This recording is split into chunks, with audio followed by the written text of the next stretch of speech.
welcome back. We are so excited because today we have Cathy, and I'm loving having her here on the show. So, Cathy, welcome to the show. I just want to know a little bit more about you. What do you do? And can you tell our audience how amazing you are?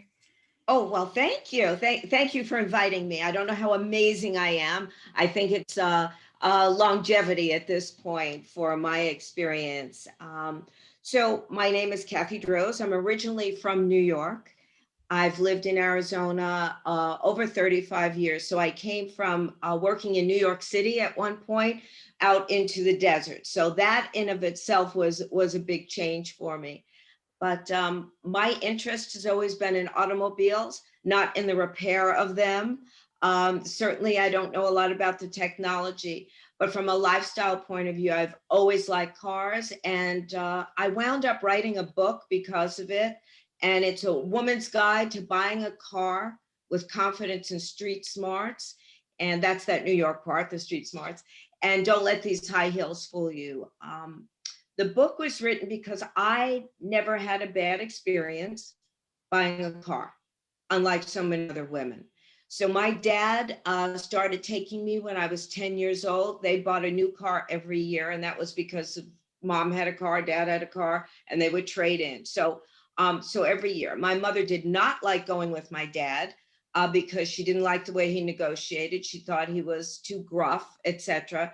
So at age 10, she said, you need to go with your father. So from age 10 to 17, each year that I went, my father would give me one more hint. Unfortunately, and it's all in the book, so I won't bore you, is that my dad was not as ethical as he should have been. He would take a business card. We would go to the first dealership. We would hit probably 3 in one night. He'd go to the first dealership, and back then, way before you were born, you needed to request air conditioning. You needed to request electric windows to go up and down. Everything was crank then. And my dad would write on the business card of the dealer, of the salesman we just spoke to, he would quote the dollar amount that they said it would cost for all the extras. He would write lower than that. So we would go to the next dealer and get the pricing, and he'd say, oh, but you need to match this guy. And I was thinking, here I am going to Catholic school, being this goody two-shoe girl, and there's my dad exaggerating. But what I found out at the end, Cindy, was that my father would always say to the salesperson, are you okay? Did you make enough money to take care of your family? I want to make sure that you made money. Otherwise, I don't want to do the deal. And they became friends. They always became friends. Dad would bring them Christmas gifts. They'd go out to lunch because in those days, the salespeople stayed a little bit longer than they do now. So by the age of 17, my father said, go in and buy the family car. And I went in by myself, purchased the vehicle, except for writing the check, of course. And I had learned enough about title, what to ask, and how to negotiate in a very fair way. It always had to be a win-win. So with that said, from then on, I would help people buy cars. I had no problem buying them. So I decided to open an automotive ad agency in my later years. And that was dedicated to making sure I did all the marketing and advertising for 3 auto dealerships. And I made sure that they catered to women.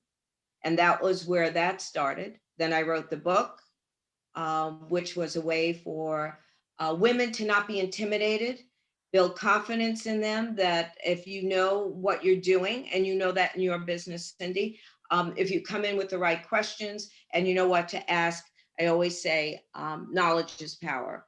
And at that point, so what's the flip side of that, Cindy? So now I've basically taught women how to buy a car, but they're going into a dealership, and the dealership is like, what? You don't want to work with me? You're requesting to work with someone else? You only want to work with a woman, let's say. So I developed a program out of her academy, and I train or teach men how to have women buy from them and how to raise the CSI scores from that. And it's very much based on customer service because that's what women want. And so, without going into a longer story, I'd love to hear from you, because I know that you have a facility that you are working very hard to make women feel comfortable, and you're helping them. So take it away, young lady.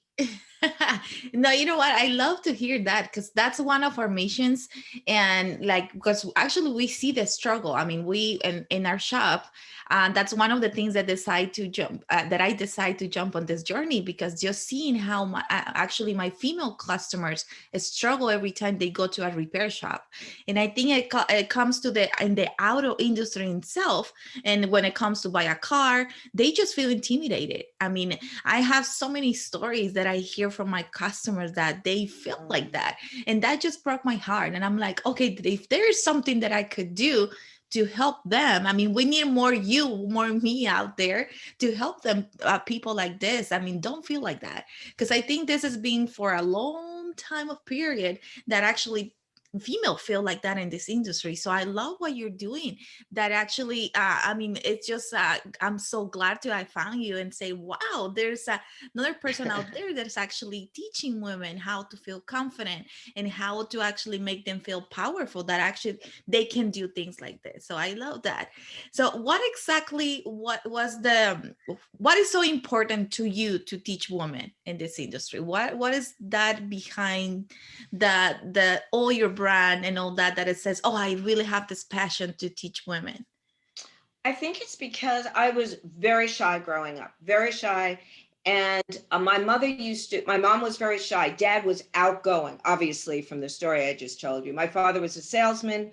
So, and salesmen are the easiest to sell to. So my dad always thought he probably got a great deal on his cars and probably didn't. But nonetheless, um, my mom knew how shy I was. She didn't want me to be that way. So she would make situations for me where I was uncomfortable and figure out how to get out of it. So growing up, and when I finally did, I think, arrive at having confidence. Now, I did not go on to college like my friends. I have a high school education.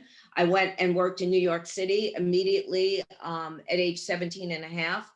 I had some experiences there that make you grow up really quick.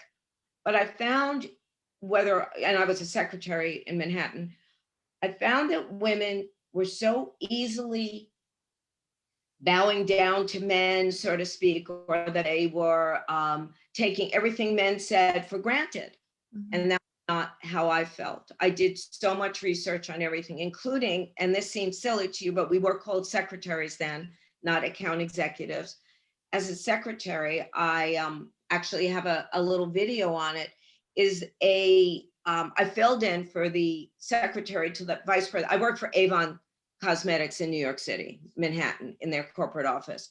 And I was asked to help the secretary was out for the vice president. So normally I would have probably peed in my pants. I would have been so nervous. But I kept thinking what my mom said, put yourself in awkward situations, you'll be okay. So I did it. And I remember him coming in that morning, and it was, Cindy, the office was like a palace. Think of Trump. And that's how they treated these executives. So he walked in, he said, good morning. And I said, good morning. And he said, how about some coffee? And I said, yeah, I take mine black, maybe just a little bit of sugar. And he looked at me like, are you kidding me? I meant for you to go and get the coffee. But next thing I knew, he had me for a week. Next thing I knew, he was bringing me coffee every morning. He was filing his own stuff. I mean, it was interesting. I was pleasant. And of course I was nice, but I kind of took charge in the sense that that's what women needed to know in the nicest way possible. So in buying cars, women would complain to me all the time. And when I got in the industry, they'd say, I can't believe you're in the automotive industry. Those salespeople are disgusting. And they are, those dealers want to cheat you out of everything. And I thought to myself, maybe it's you go in with the wrong attitude. Maybe it's because you don't know what to expect. So that led me to write the book. Yes, this is how you buy a car. Big deal. But more importantly, it's building that confidence so that a woman finishes that book and says, you know what? I'm going to get through this divorce. I'm going to get through this pregnancy, because the confidence that, we all have it in us. Look at you. Did you ever think, picture you 10 years ago, did you ever think you'd be where you are and leading a community of women? And I want to say one thing, Cindy, for sure. When people walk into the shop, you cannot tell me that when a woman sees you there, they take a sigh of relief. Yes, they are. It's so important. Now, and I know your husband is wonderful and he knows how to handle women, but they are so happy to see you. And in a dealership, we don't have a lot of general managers that are women, but more and more salespeople, female salespeople are being hired. And I say to women, if they're at all feel uncomfortable, when you go in, you go to the receptionist, you don't take the first up that comes to you. Just because it's that young man's or that older man or that woman's turn, it doesn't mean anything. Go to the receptionist and say, I'd like to work with a woman, or I'd like to work with a technically savvy person, because there's so much technology in cars now. So when they see you, they're relieved. That's how I look at it. And they should be. Yeah, definitely. That is something that we notice as well, because they have this mindset that because they have bad experiences on the bed, and because when they walk in, they already have that mindset. Oh, they're gonna rip me off. They're gonna lie to me. They're gonna do all this to me. So when they see a woman in there, it's like, oh, okay, she understands me. Oh, she's gonna feel like I'm feeling, so we're gonna connect well. Yeah, and you know what? It's funny because sometimes when my husband is at the shop and someone call, he's like, oh, can I speak with Cindy, with the owner? And my husband is like, Yeah. you know what? The owner is not here, but I mean, how can I help you? And he always laugh because I mean, you're the boss, okay? The boss is not here, so we laugh and we talk about it. But I mean, when it comes to women, they identify with me all the time because they see themselves in me in kind of way. So yeah, definitely, Right. I agreed with that. Cindy, statistics, which is what I find the difference. And let me explain this, that when I teach to a sales team, the general manager always has to be involved in whatever I talk about. But quite honestly, it's how men and women buy differently. It's how men and women approach the repair facility. We like details. Women like details. We are visual. And so when we're used to going in a repair facility and usually the man will say, you need a new whatever. I like to be able to say, well, could you explain it to me, number one? And number two, can you put it up on the lift and point it out to me? What it has to do. Whether OSHA gets involved or not, I mean, you keep your distance, but there's nothing better than when a woman has it explained to her, and that person, your husband or you, says, if you want to get a second opinion, please do so. Women like to have that opportunity, and they're more trustworthy than too when you're willing to say, go check with someone else. I have had my vehicle towed from a dealership to a trusted repair facility because the difference in price was absolutely outrageous, and the dealer, in my estimation, wanted work done that was not necessary. So I had it towed to my repair facility for them to do the work. So you just have to be more, don't be afraid. That's what I say to women. You're not doing anything wrong. I mean, if you go to the flea market, women certainly seem to be able to negotiate very well at garage sales and on Marketplace. So what's the difference? And you don't have to get nasty, etc. So with your repair facility, we know that it's going to be less to work on the vehicle in most cases. Am I right, Cindy? Yeah. I mean, if I need a battery, for instance, I'm going to have it installed and purchase it from you, and it's going to cost me less than the dealer, especially if you're out of warranty, and important too. So yeah, do definitely. you honor the warranties, the aftermarket warranties? Yes, we do. And actually, yeah, I mean, definitely when you see the prices on the dealership, compared to a repair shop, they are a huge difference. Right. Difference. And what people don't know is that they think that when you go to a repair shop, they just use aftermarket pieces or parts, and Oh, actually a repair shop can get the exact same pieces that the exactly. dealership is using, and they can use exact warranties for people. But people don't know that. They think because they go to the dealer, they're just going to use those parts and no one else can use them. So we hear that all the time. So It's, yeah, no, it's good for people to know that. And especially at dealerships are intimidating yeah. for women, and repair facilities don't need to be. There is one in our, and just a note of knowledge here, when I interviewed women and did all the networking that I did to put the book together, plus my own experience, my ad agency was inside a car dealership. So I rented space inside a dealership. So I was on the dealership floor all the time. That's why the book originally was, Do These High Heels Make Me Look Stupid? That was the first one, because I used to watch the guys talk amongst themselves when a woman would walk in a business suit and, technically high heels. They would say, "Oh, we can make $2,000 on this woman." It used to just infuriate me. So certainly when they walk into your facility, they want to feel comfortable. What women want most importantly is a clean and neat bathroom. I'm sure you know that. Um, Everything else, and they want to be able to get a cup of coffee at a repair facility. At a luxury dealership, they pretty much want their clothes dry cleaned before they leave. But um, in a repair facility, that is it. The one that we have by us, that I go to, Cindy, it's amazing. A woman like yourself is the wife, and she fixed the bathroom up and supplied. Now I don't know if you have room. Their facility was quite large. And in the bathroom, she had a changing table, okay, for the baby. And yes, okay. And then she provided diapers, Yeah. all sizes. And I thought, well, that's interesting, but you can't do that. If your space is small, you're there to have the car repaired and, Yeah. come back. We'll call you when it's done, that type of thing. So it's, that doesn't mean that I don't have any babies to diaper, but it was very thoughtful, I thought. Yeah, definitely. And that's our job. I mean, just provide something that is needed, that it can actually make them feel comfortable. I think the atmosphere is very key for any repair facility. So yeah, I Yes. definitely agree with that. Tell me, what is supporting women with how is supporting women with your business look like, and your main business?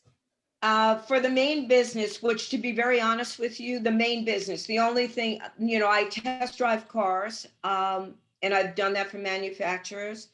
And so when I do a review, which is on my website, and then the video is on YouTube, I gear it more towards what women would be comfortable with. I don't go into the engine and the etc. You can read all about that, but it's more how I film it is how it works for children, whatever you're toting in the back in the cargo area. But how I think I've embraced, or women the most, is by empowering them through what I speak about, and that is building confidence in women and the buying power of women. And that's the most important thing that dealers, and you certainly know this, the buying power of women is going up, up, and up. Oh And yeah. right now, as we are in this pandemic and people are buying cars and having their cars repaired differently, it's very important that women are not afraid to go to a repair facility, as long as you, as the owner or a dealer, makes it very clear you've got to wear a mask, you've got to do this. Yeah. That doesn't seem to be difficult. Women know that. I started another company called Smart Women Series, based on the fact that I wanted to do events at car dealerships to empower women. It's not to sell cars. So I will have a speaker about your credit, speakers about your finances in general, real estate, insurance, and they will speak so that I continue to empower women in areas that maybe normally would think of a man. A stockbroker I'll have come in. Maybe you're interested in buying stock. Maybe you're doing this, or just childcare alone. So Yeah. when I have people speak, and the dealers get a kick out of it because they're bringing women into a dealership where normally they would never step foot, and we're not trying to sell them a car. So I think what I've done for dealers is make women feel more comfortable just walking in the front door, and also that they can take charge of their destiny, whether it's auto repair. And the statistics for auto repair, that more women bring in their cars for the family Yeah. than men. And I do mention in my book, my mother was the best. I had a what do we call, a service consultant. When I interviewed them to find out who their best customers were, men or women, they all preferred women to bring their cars in for repair. And the reason was that women did not second guess. They came in and they described what was wrong. They made the noise. They described what the liquid looked like. Men came in and said, "It's my alternator." Yeah. They knew. And I had a service guy one time say, "What do you do for a living, sir?" And he said, "I'm a doctor." And my buddy said to him, "Well, how would you like if I came into your office and said to you, 'It's my appendix,' before you examine me?" Right? And he said, the doctor just said, "Okay, fine." So women are more, my mom used to go in and say, "Well, there's a leak and it looks like a pond with yellow and green in it, and it's slimy looking." And then he says, "I love it. Women will describe the noise. It goes like this, etc." Where men just think they know it all. So to your shop, I can imagine you've seen that with Yeah. women coming in. Yeah, definitely. And it is. It is. What about any customer experience, your favorite customer experience that you had, that you would like to share with us? Okay, so customer experience meaning me as a consumer, or a good story from a client or Yeah, a, your clients. okay. That's interesting. I would say that when I have led women to certain dealerships where I know they will be treated like princesses, queens, whatever the case may be, I've had phone calls come back. There was one woman that called and she said that she was so pleased, and they were her certified dealership, so they better have been good. So pleased that she came in with her husband, and the gentleman, the salesman, shook her hand first, which is what I say to do. And when she said, "This car is for me," he never again spoke to the husband. Oh, So that's what I train. That's part of the training, is when the woman says, "This is for me," and their complaints are always that they continue to look at the man anyway, or they say, "What does your wife really want?" I mean, I thought those days were gone, but they still exist. I get oh complaints yeah. all the time. She said she had a great experience. One of the other things I teach salespeople is, when you ask, "Would you like a cup of coffee?" you don't point them to where the coffee is. You ask them, "May I get you a cup of coffee while I bring you over to the vehicles? And how do you like your coffee?" I say you have to become Starbucks, Ritz Carlton, Amazon, Apple, Everything. all at once. And if they do that, so the best compliment that I received was that all of those things happened to this young lady and couldn't thank me enough. So that, if that's what you're looking for, that was good. I do get a lot of complaints though too, and you can understand that. Oh yeah, I definitely. call the dealer and give them my opinion. That's good. I mean, yeah, definitely. And I think having that as a, even as a dealership or a repair shop, having those attention to our customers. I mean, because I think if we would try to have that customer experience, that's what it's all about. That's how It the is. customer is gonna remember you. I mean, that's what they're gonna say next time they have a problem on their cars, or they want to buy another car. They're gonna think of you because of the details that you share with that customer. So Yes. yeah, I love that. So And Cindy, but one thing yeah. that you should know, and which you probably already know, is that when a man, let's say the man leaves your repair shop and Mhm. everything's fine, everything's rolling along, and his buddy goes, "Hey, you got your car fixed?" He goes, "Yep, thumbs up." When a woman is pleased or displeased, so a woman now has this, she tells 9 people, those 9 people tell 9 more. And before you know it, you almost have exposed yourself to 40 new females who Yeah. bring their vehicle into you because women like to talk.